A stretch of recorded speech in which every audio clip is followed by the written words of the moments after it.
Hey everybody, welcome back to Fantasy Football's Finest. Today I am joined, as always, by the commissioner, Matt. How you doing, Matt? So good, Mike. How are you? Very good, thanks for asking. And as well as our studio musician, Ted. How you doing, Ted? Doing great. All There he right, is. that's it. All right, today we're going to be touching on some fantasy topics. So we're going to be going through and grading our quarterbacks. So traditionally, most people do a top 10, as most standard fantasy leagues run with 12 teams. We're going to break it down a little further and go through our top 12. Essentially, all these guys we believe are QB1s that you guys want to target throughout the fantasy football season going into your draft. My number one, I think he was number one last year, and I think he keeps going. I don't see how anyone can make an argument for this guy, but I'm going Lamar Jackson at number one. Yeah, I go with Lamar Jackson too. He had 6 games at 100 yards rushing, double-digit carries all over. And people would say that he's not as great of a passer, but he had five touchdown games. So I was shocked to learn that looking back at the stats. And his touchdown interception ratio is incredible. So, he might take a regression, but he was 150 points higher in our league than any other quarterback. So even if he takes a regression, like a massive regression, he's still number one. Yeah. Yeah, I understand the case for Lamar Jackson, but I went with Pat Mahomes in my number one spot. He kind of did regress last year from the year prior, and I expect him to not. And if he doesn't miss time this year, he's queued up to win. He's only gotten better. Won the Super Bowl. So yeah, for sure. I mean, I agree with you there. I mean, Patrick Mahomes, it's basically like a 1A, 1B for me between Mahomes and Lamar Jackson. Mahomes he ended up missing a couple games. That knee really bothered him kind of in that midway point through the season.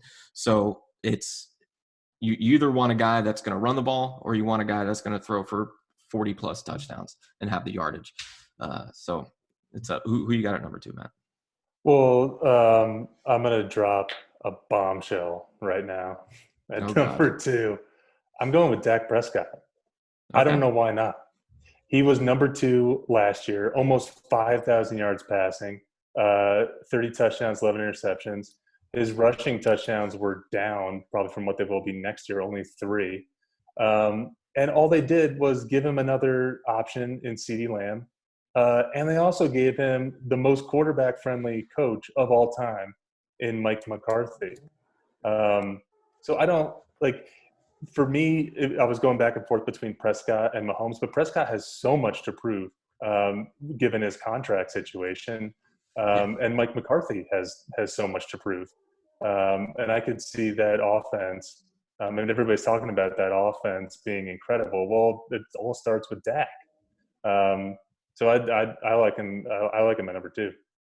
Nice. How about you, Ted? So my number two is Lamar Jackson.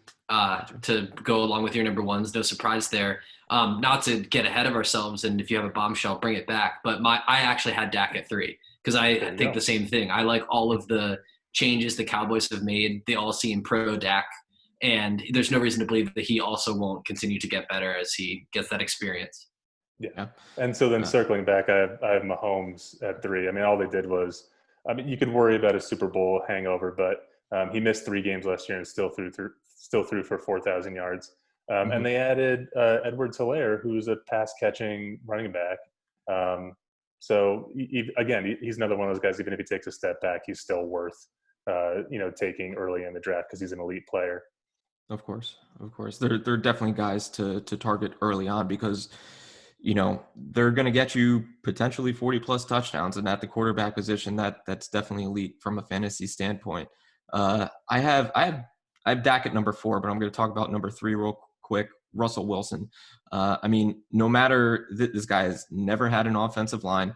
The running game has been lackluster over the last couple of years, and his receivers haven't been much. His top target last year was Tyler Lockett. They added DK Metcalf, who really kind of came on towards the end of the season. He had a couple multiple touchdown games, so he's going to grow. So I think having a guy like Tyler Lockett, DK Metcalf, you add a guy like Greg Olsen at tight end, who's very smart, good in the red zone. And plus Russell with his running ability, I think that's going to be huge. Yeah, Wilson's my guy at 4. They went through 3 or 4 tight ends last year. They had a ton of injuries at that position. Every guy who they plugged in was productive. So you would imagine that plugging in a guy like Greg Olsen, in addition to whatever kind of Will Dissly or whatever kind of tight end they get back, is only going to add to it. And also you have to remember that Doug Baldwin retired before last year. So that was Tyler Lockett's first year as the premier wide receiver. And DK Metcalf was a rookie and still had one of the best rookie wide receiver years that I can remember. So that's just another year for him to develop. And his running back can catch, and Russell Wilson can run, which in every fantasy league adds a ton of points. So I got Russell Wilson at 4. Yep, lockstep with you there. Wilson at 4, Ted. All right, so we'll move on to number 5, as 4 I said was Prescott a little bit earlier. So we had the same top 4, just in a different order, right? Essentially, yeah. Yeah. I think we're all in agreement there. And really, when it comes down to it, it's now. Is this where you guys? Go ahead. Go ahead, Mike. Is this where you guys cut off like the elite, or is the elite after Mahomes, Jackson, or are those the only 2 like guaranteed guys, Mahomes and Jackson? And I would say Prescott, but I would say top 4, because these guys have really proven themselves over the last couple seasons. And Lamar and Dak have kind of been really just 2019 essentially being these top guys. But I think going into 2020, these are your elite quarterbacks, like a good chunk right here. And do you? Yeah, I think that. Go ahead. Sorry, Prescott, interestingly, even though I have him ranked above Wilson, would be the only one that seems that everything could go wrong, maybe because we haven't seen quite the body of work, where Wilson is just the model of consistency every year. So I would definitely call him in that elite tier with Mahomes and Jackson, albeit probably a lower ceiling. But given Dak's potential this season, I think that all 4 of these get them early. Like these are the players you actively draft. And if those guys aren't there, the next group of guys that we're going to talk about, I would put these guys in kind of like my 5 and 6 are really kind of potential guys, which if they have a good season, they're definitely in that top 5 category going into next year, maybe years beyond. So my number 5, Kyler Murray. I mean, he finished 7th, I believe, in standard scoring leagues as far as last year. And that was with a terrible offensive line. They really didn't figure anything out until the second half of the season once Kenyon Drake got in there. But Kyler Murray has the potential, especially with the stable of wide receivers that he has there. And that offense, they want to throw the football. So we'll see what happens there. Yeah, I got Murray a little bit further down on my list, and there's obviously a lot to like about his rookie season, which was kind of remarkable. And then you just add DeAndre Hopkins, who can catch anything within a 10-yard radius. So I mean, there's a lot of potential there. My concern is that once they got Kenyon Drake, Kyler Murray's numbers just dropped off. He was under 20 points in our league every single game that they had Drake. And maybe that was just a situational thing. But if he's my 5th quarterback, I would need to see one more year of steady production from him. One guy that has given nothing but steady production is my number 5, which is Tom Brady. Because I figured why the hell not? Yeah. Because he's going to a pass first offense in a Bruce Arians scheme. He's got some of the best receivers in the league in Mike Evans, Chris Godwin. They lost Rashad Perryman. But then you also add Rob Gronkowski, you have O.J. Howard, you have Cameron Brate. They're going to make it work. Tom Brady is going to be super motivated. Don't count him out. So I think if this is the part of the quarterback rankings where you start to take flyers, I'm going to take a flyer on Tom Brady all the time. Fair enough. How about your 5, Ted? Yeah, Tom Brady is the model of consistency. I actually have him much further down on the list, and it all has to do with that age. Is undefeated to cliche it up, and I do think you saw a little bit of the arm strength start to fade, and how does that work with Mike Evans? But to your point, he's going to find his running backs. He's going to find Gronk. He's going to be accurate. He knows how to work within his own limitations. So you have to be concerned about like Bruce Arians wanting to push the ball downfield, and Mike Evans and Chris Godwin being speedsters, and Tom Brady losing his arm strength. That's a valid concern.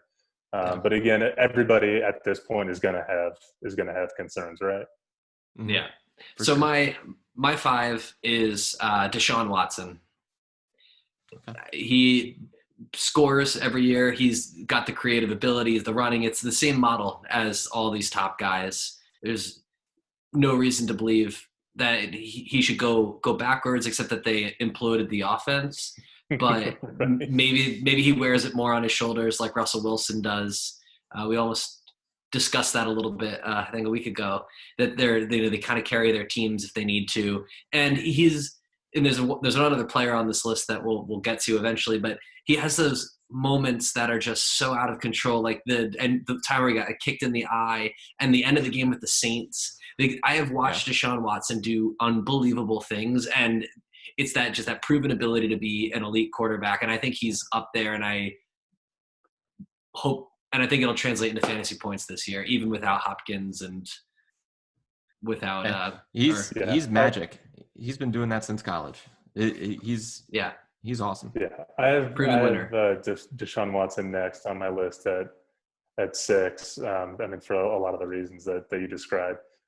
You can't just replicate his rushing points in other quarterbacks, and that carries you so far as a quarterback. But he had 7 games at 29 points or better in our league, so it's like success that's spread out. Like, he lost Hopkins, and people are like kind of dragging the Texans because they replaced Hopkins with Brandon Cooks and Randall Cobb. And so, maybe like they're not great, but they have a ton of speed. And so that team is going to be kind of ferocious on offense. And they also have David Johnson, who's going to help in the passing game. So, one of the considerations is that we kind of drag the Texans because they have this brutal schedule to start the season. So maybe that plays into it. But I think this 5-6 area is a good position for him, especially considering last year when he was the de facto number 2 quarterback behind Mahomes. So this represents a little bit of a drop, but not too far. It still pays respect to his talent and his potential. Josh Allen, who's my number 6, 9 rushing touchdowns last year from the quarterback position, and he also threw 20 touchdowns. So, all right. So Ted, who's your number 6?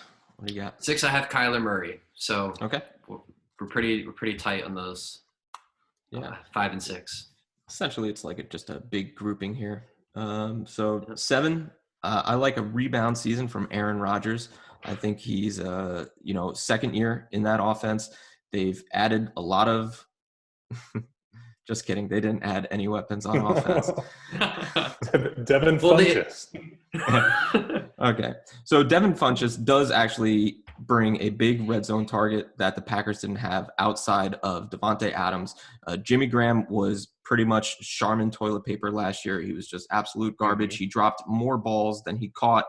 And adding a guy like A.J. Dillon, and you pair him with obviously Jamal Williams and Aaron Jones, like the play action game for the Green Bay Packers is going to be absolutely ridiculous. Devontae Adams is going to be open 20, 30 yards down the field. And with his run after the catch, he's definitely going to make big chunk plays and, big touchdowns. So, that's going to be huge for Aaron Rodgers going forward.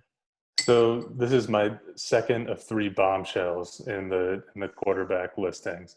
I don't have Aaron Rodgers listed in my top 12. That's not to say that I don't think he's going to have a good year. I think he's going to play well, and the team is going to probably do okay.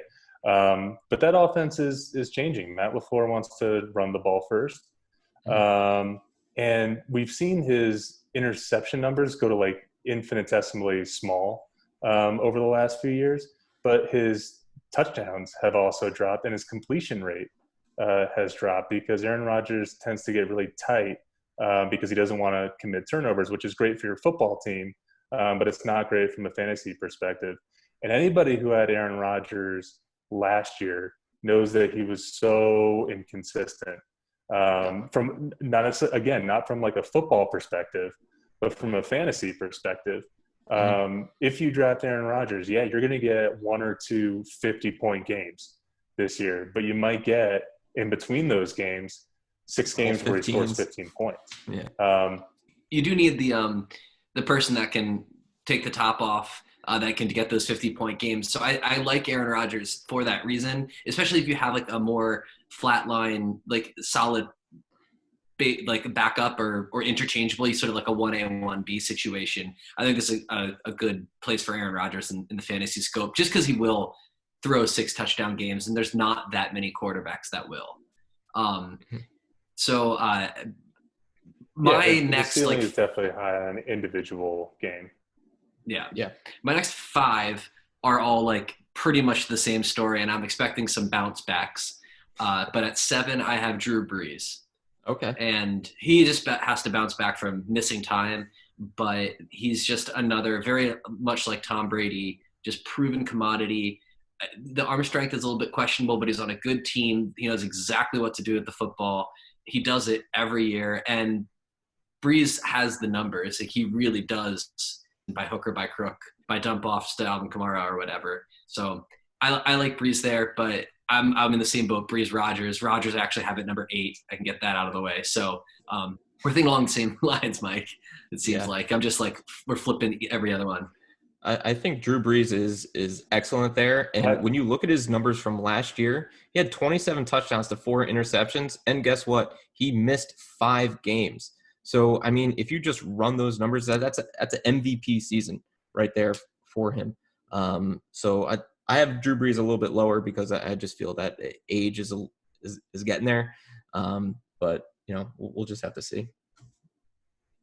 But I mean, like when you think about guys, it's just because you're a Falcons fan, Mike. Not necessarily. I love Drew Brees. I have the utmost respect for him.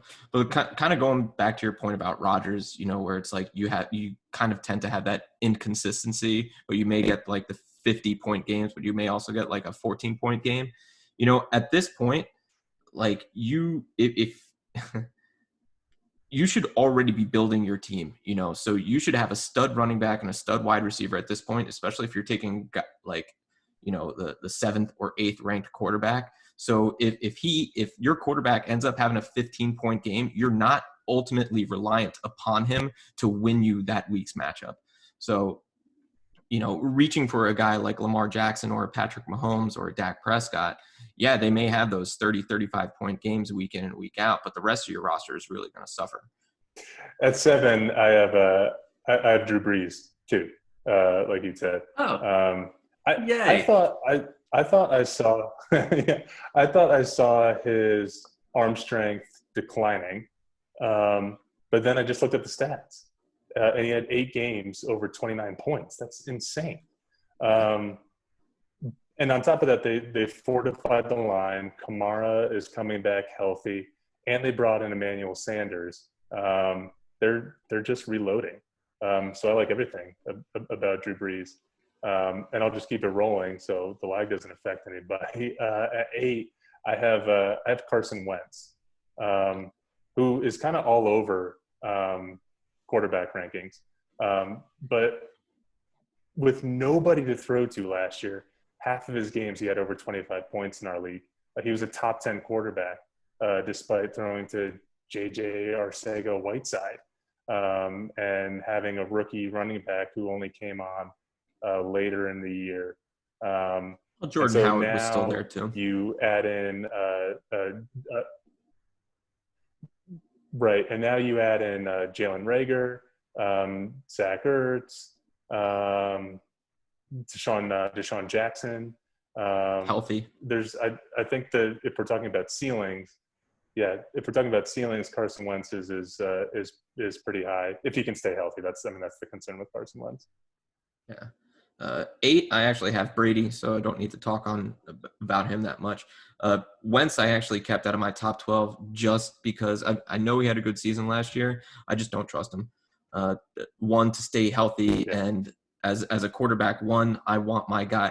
I don't want to draft that guy as my QB1, rely on him, and then have to scramble to find, you know, someone in the waiver wire come week 6. like that it's such a gut wrench, and it's tough. So him is just a pure injury. Don't trust him. I don't want him in my I don't want him on my team, basically. But as 8, I said was Brady. And what do you got, Ted? 8. 8 is where Aaron Rodgers falls in my list. As number 2 in the expected bounce back. Not that Rodgers has to bounce back much, but. Mm-hmm. True. Matt, you want to go ahead with your number 9? Yeah, 9. I have Kyler Murray, which we talked about already. Sure. I have a fresh face. I think it'd be a top 10 quarterback. Yeah, for sure. 9, I have Watson. We talked about him as well. So who's your interesting number 9, Ted? My fresh face is Ben Roethlisberger. Nice. I think that it's easy to forget that he led the league in passing 2 years ago. I'm also, a open Steelers fan, so we'll definitely give Homer benefits. But I do expect a bounce back. He's just another one of those guys that's proven to have done it. I think that the offense looked worse than it actually is in practice. I like the addition of Claypool. I like the addition of Ebron. I think that Ben is well over 4,000 yards again.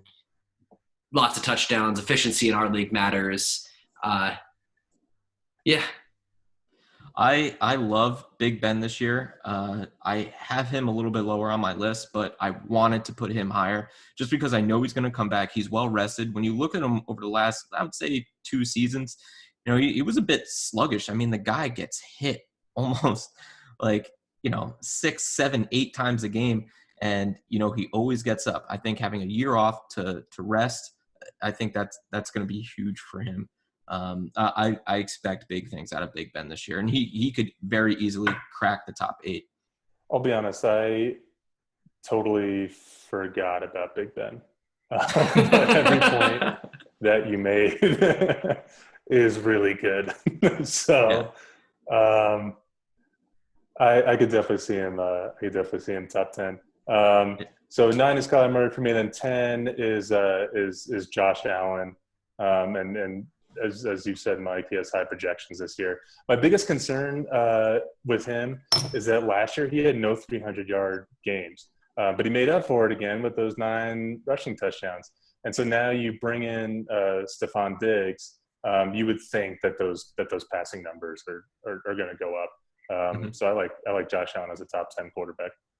Yeah, Allen definitely needs to work on his accuracy, but outside of that, they're going to be heavily predicated on the play action game, and plus he's going to use his legs a lot. He's a big body guy, so he'll definitely get those Cam Newton first and goal, just quarterback draw, whatever it may be. He's going to get points, and if he can work on his accuracy, you're going to see him elevate to definitely elite top 10 quarterback for sure. Number 10, I have Matt Ryan, who he's a favorite quarterback that no one likes to talk about. This guy is consistent. He's very accurate with the football. He is last season, 2019, he was the most accurate quarterback when being blitzed and getting hit. He completed over 51% of his passes, where Tom Brady only completed 31%. Matt Ryan, on a bad offense, still threw for nearly 4,500 yards, 26 touchdowns, and he's just the model of consistency from a drop back passer. He's not going to rush for 300 yards, but he may get you 1 or 2 rushing touchdowns a year. But for the most part, Calvin Ridley's coming back healthy. They added Todd Gurley. They have a speedster at tight end and Hayden Hurst. Julio Jones is there. If he can stay healthy, which he has over the last couple of years, that offense has a potential. He's going to find his receivers, and he's always been a top 10 fantasy quarterback for the most part. So 4,500 yards last year from Matt Ryan, despite missing a game, too. My concern with Matt Ryan, and I have him at 12, so I still think he'll have a good year, was that he had 14 interceptions, and he doesn't run, so we can't really make up for those points. And he's also playing 3 pretty decent defenses. Carolina, who knows? But 3 decent defenses in the South. That's 6 games. right there. And I know their out of conference schedule isn't a bunch of walkovers either. No. So I like him too, just a little bit, just a tiny bit further down. Yep, I agree with the points. That was my last unique name on the list. So my 10, 11, 12 are Carson Wentz, Matt Ryan, Tom Brady.